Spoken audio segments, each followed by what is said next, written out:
Bonjour, j'aimerais partager avec vous une partie spéciale de mon histoire. L'expérience que j'ai vécue a été tout simplement merveilleuse, et je dois avouer que, si j'avais su à quel point c'était incroyable, j'aurais plongé dedans bien plus tôt. Je ne peux pas dire que j'en sois totalement fière, mais après tout, on n'a qu'une vie à vivre, n'est-ce pas? J'aimerais que vous écoutiez mon histoire avec empathie, sans jugement, car au fond, je cherche simplement à vivre. C'était une matinée tranquille, mais il y avait quelque chose de nostalgique dans l'air. J'ai regardé la photo de ma famille, prise lors d'une journée ensoleillée de l'été dernier. Mes 3 enfants, maintenant adultes, semblaient si heureux, si pleins de vie. « Maman, tu n'as pas besoin de t'inquiéter autant pour nous, » a dit mon fils aîné, Daniel, en s'installant sur la chaise en face de moi.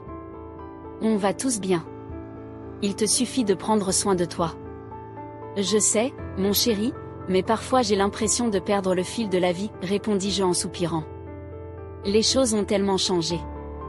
Avant, la maison était pleine de rires et de bruit, maintenant c'est juste moi et le silence. Mais tu nous as toujours, maman. Dès que tu as besoin, il suffit de nous appeler, a-t-il dit, essayant de me réconforter. C'est vrai, mais si je voulais quelque chose de plus, une aventure peut-être? J'ai ri, essayant de détendre l'atmosphère, mais au fond de moi, l'idée d'une aventure m'intriguait. La solitude m'enveloppait comme une couverture lourde et je désirais désespérément m'en libérer.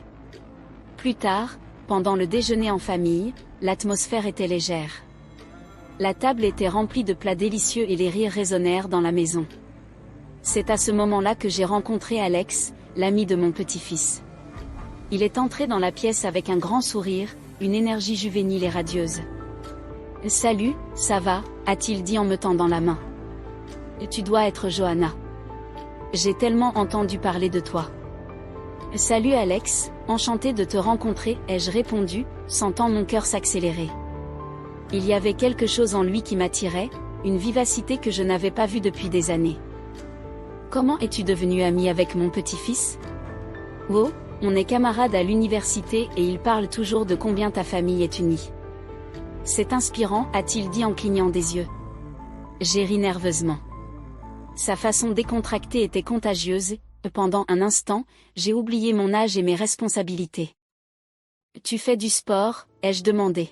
« En fait, j'adore le surf et toi, quelle est ta passion ?» La conversation s'est déroulée naturellement, comme si le temps m'avait rendu une partie de moi-même que j'avais oubliée. Après le déjeuner, je suis rentrée chez moi, le rire d'Alex résonnant encore dans ma tête. Dans la solitude de ma maison, j'ai réfléchi à cette rencontre. J'ai ressenti un mélange de confusion et d'excitation. Que m'arrive-t-il, pensais-je en regardant par la fenêtre. C'était comme si une flamme s'était allumée en moi, un désir de quelque chose de plus, quelque chose que je ne savais pas si j'étais prête à embrasser. Mais une chose était certaine, ce jour-là ne serait pas comme les autres. Un autre jour ensoleillé, lorsque le soleil commençait à se cacher derrière les arbres, Alex et moi nous sommes retrouvés dans le garage de ma maison, un espace que je n'avais pas vu comme un refuge depuis longtemps. L'odeur de l'huile de moteur et la légère poussière du sol se mêlaient à la tension qui flottait entre nous. Alex était là, avec son sourire décontracté et son regard intrigant, capable d'éveiller quelque chose que je pensais avoir dormi à jamais. « Salut, que fais-tu ici ?» ai-je demandé. « Je viens chercher les outils que ton fils m'a dit que tu avais » a-t-il répondu. « Fais comme chez toi. Je crois qu'ils sont dans cette boîte. »« Tu as toujours voulu avoir un garage comme celui-ci » a-t-il demandé sur un ton qui me fit rire. « Au moins, c'est un bon endroit pour me cacher de temps en temps » ai-je répondu, essayant de masquer la tension croissante. « Mais qui aurait cru que ce serait toi qui me ferais vouloir sortir de cette obscurité ?» Il s'est approché et sa proximité me rendit à la fois inquiète et excitée. Je le regardais et je vis non seulement un jeune homme attirant, mais quelqu'un qui semblait voir au-delà de mon âge. « Que se passe-t-il » me dit-il. Je me sentais vivante, comme si la vie coulait à nouveau dans mes veines. « Johanna » a-t-il dit d'une voix douce, « ce que tu désires vraiment ?» La question me surprit. Ce n'était pas une question à laquelle je m'attendais. Pendant un instant, j'hésitais. Je désire, eh bien, je ne sais pas. Je désire ressentir, vivre. Je veux savoir ce que ça fait d'être désiré à nouveau, ai-je confessé, tremblante devant lui, ne sachant quoi dire. Alex sourit, un sourire qui semblait promettre tout et rien à la fois. Alors vivons cela. Je veux te faire ressentir cela à nouveau. Ces mots résonnèrent dans mon esprit, comme un courant électrique, quelque chose s'alluma en moi. Je savais que c'était risqué, que la société pourrait me juger, mais l'idée de me laisser emporter par ce moment était irrésistible. Sur un coup de tête, j'ai pris sa main et il a entrelacé ses doigts entre les miens. Le toucher était doux, mais il portait une intensité que je n'avais pas ressentie depuis des années. Le monde autour de nous disparut, pendant un instant, nous n'étions que nous deux, immergés dans une nouvelle réalité qui promettait des aventures inimaginables. Moi, une femme de 65 ans, vivant des aventures d'une jeune de 20 ans.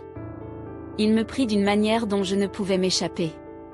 Ses bras étaient forts, robustes, son parfum était parfait. Lorsque nos lèvres se rencontrèrent, c'était comme si le temps s'était arrêté. Tout le poids des années, des responsabilités et des insécurités s'évapora. Je me permis de m'abandonner à cette sensation inconnue, celle que je croyais avoir perdue à jamais. La passion qui semblait autrefois un souvenir lointain était désormais palpable et j'étais là, vivante et entière pour la première fois depuis longtemps. Il m'embrasse intensément. Je lui ai dit que mon âge était très vieux.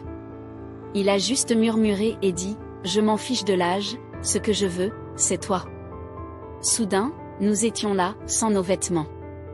Je sentais son corps dans un mouvement doux et paisible. Je ne pouvais que gémissements et murmures. Ce garçon était sensationnel. Ma peau frissonnait à chaque contact de lui.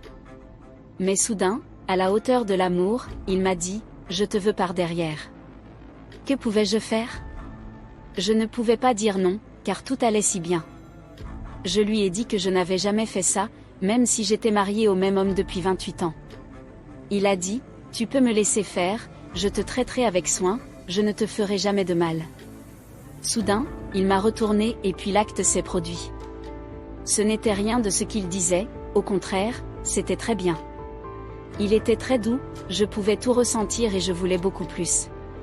C'était une expérience que je porte à ce jour comme quelque chose de super agréable. J'ai vu qu'il délirait et ne cachait pas tout ce qu'il ressentait. Quand il a fini, nous étions épuisés et émerveillés par tout ce qui se passait. Après cette rencontre, je suis sortie du garage avec un mélange d'émotions.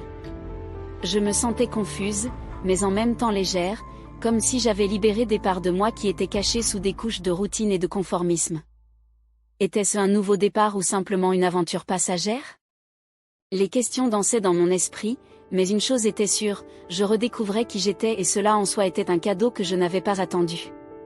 La lumière du matin pénétrait doucement par la fenêtre de mon salon, mais j'étais loin de là, dans la confusion de mes pensées. L'odeur du café fraîchement préparé ne parvenait pas à me ramener à la réalité.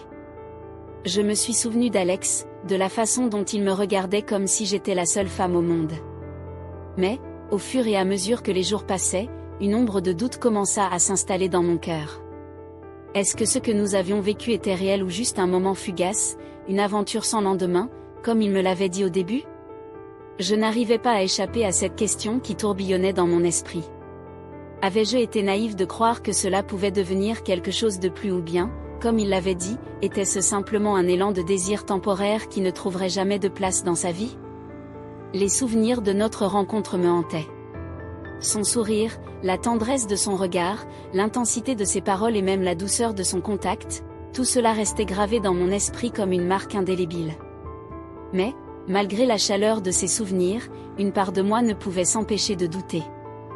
Je savais que j'avais cherché quelque chose de plus, quelque chose que je n'avais pas eu depuis longtemps, mais en retour, je me demandais si je n'avais pas simplement ajouté de la confusion à ma vie déjà compliquée.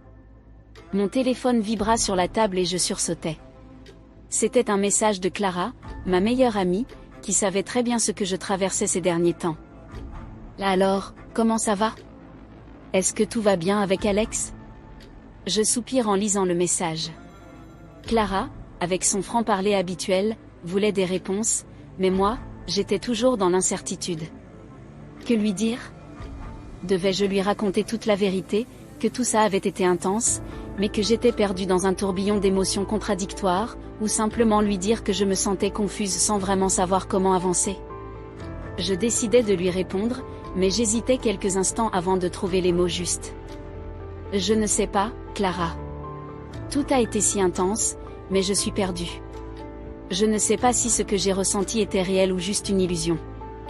En appuyant sur envoyer, je ressentis un poids se lever légèrement de mes épaules. Je n'étais pas seule dans cette confusion. Clara allait comprendre, elle serait là pour m'écouter comme toujours. Quelques minutes plus tard, mon téléphone vibra de nouveau. Ne t'inquiète pas, Johanna. Ce que tu ressens est normal. Parfois, nous nous accrochons à des choses parce qu'elles réveillent des parts de nous que nous avions oubliées, mais il est important de ne pas laisser ces émotions nous déstabiliser. Tu mérites plus que des moments d'incertitude, tu mérites d'être aimé pour ce que tu es. Je pris une profonde inspiration.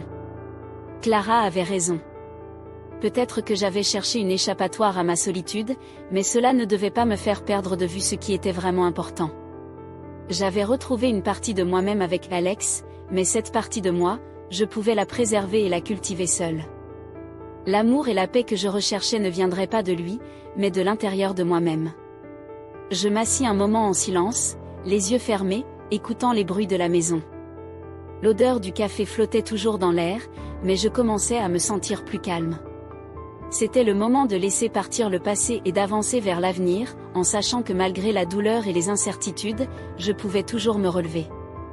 Je pris une profonde inspiration et me levai, sentant la chaleur du soleil traverser la fenêtre. Il était tôt, mais la lumière du matin apportait une nouvelle énergie, un espoir tout frais. J'avais l'impression que chaque rayon de lumière était une invitation à recommencer, à laisser le passé derrière moi et à m'ouvrir à toutes les possibilités que la journée pourrait m'offrir. Je me dirigeais vers la cuisine pour préparer mon café, un rituel simple mais précieux qui m'aidait à démarrer la journée. En le dégustant, je laissais mes pensées vagabonder. Le monde extérieur semblait encore un peu flou, comme si je cherchais un fil conducteur, un sens à ce qui venait de se passer. Alex et ce que nous avions vécu étaient désormais derrière moi, mais la question persistait, comment aller de l'avant ? Je me souvins des paroles de Clara et je les laissais m'envahir comme un baume. Tu mérites plus que des moments d'incertitude. Oui, c'était vrai. Je ne voulais pas me perdre dans une quête incessante de quelque chose qui n'était pas là. Je voulais construire ma propre paix sans dépendre de l'approbation ou de la validation de quelqu'un d'autre. Le téléphone vibra à nouveau. Cette fois, c'était mon fils, Daniel. Je souriais déjà en voyant son nom s'afficher à l'écran. Il avait toujours ce don de pouvoir apaiser mes inquiétudes par un simple message ou une simple conversation. « Salut maman, comment tu vas aujourd'hui ?» Je pris un instant avant de répondre. Je voulais être honnête, mais sans laisser mes émotions prendre le dessus.